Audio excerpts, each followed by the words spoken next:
Hello, this is Flying Gloveness here, and this is a smoothstone generator. I designed it for my adventure map, but I thought it was good enough, and I didn't see many videos on smoothstone generators, so I decided to do a video on it. So it's 8 high, going 2 into the ground, 6 wide, and 8 deep.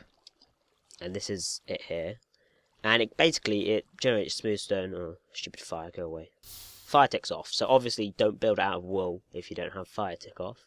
But it goes as far as a piece of obsidian, so let's just turn it on.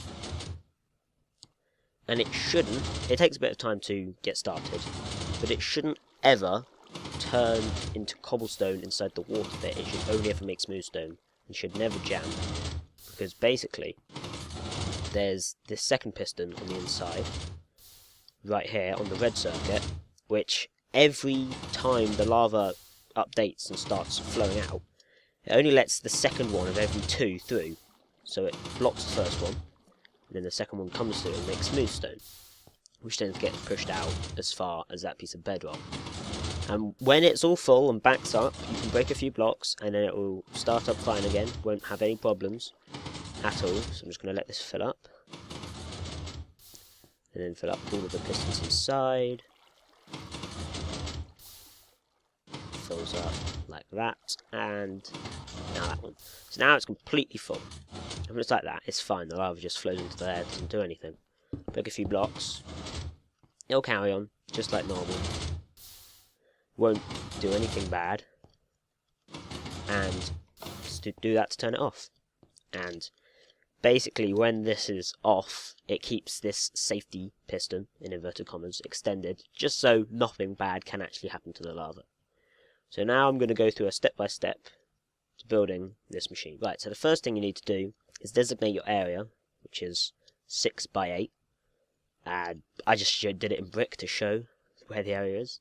Next thing you've got to do is carve these holes in. So you've got a line pretty much all the way across, one up from the bottom. And then it goes down here for 2, across and up. So this is the dark green circuit. This is the blue clock circuit.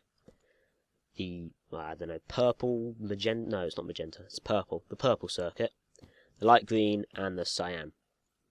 And this glass here is just where the water's going to be, so I did it in glass to start off with. So the next thing you need to do is put redstone wires all along the clock circuit, and along this green circuit, and have a redstone repeater of 3 ticks, and then a normal piston facing upwards. And just don't forget this piece of bedrock, just make sure that nothing breaks. Next one, you go into the cyan circuit. We've got the redstone torch here, which inverts the signal.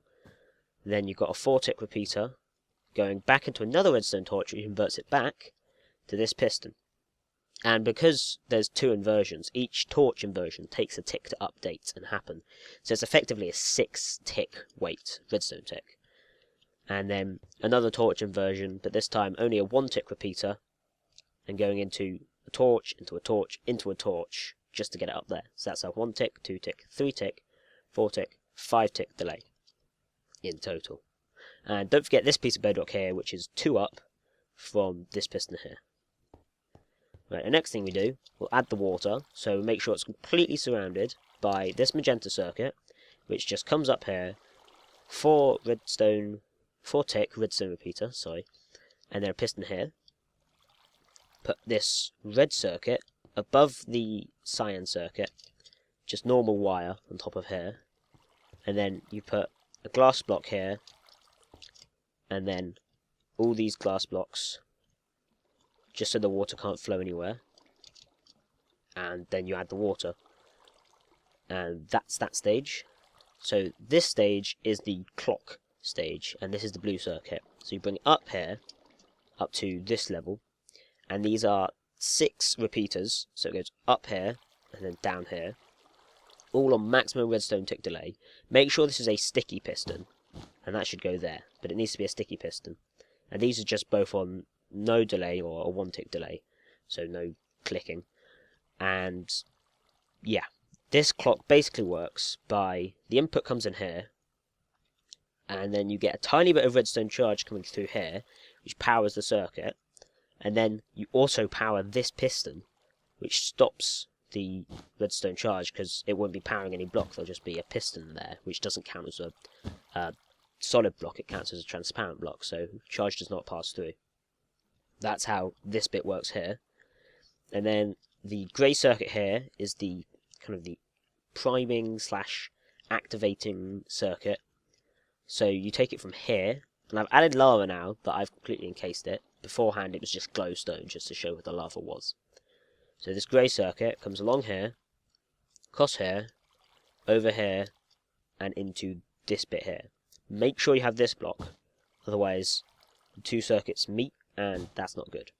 And then you have this torch here, onto a block here, which joins up with the red circuit, making sure the safety piston works. And now you just put your piece of bedrock where you want it, at any point along this, turn it on, and it works. Just takes a bit of time to get started.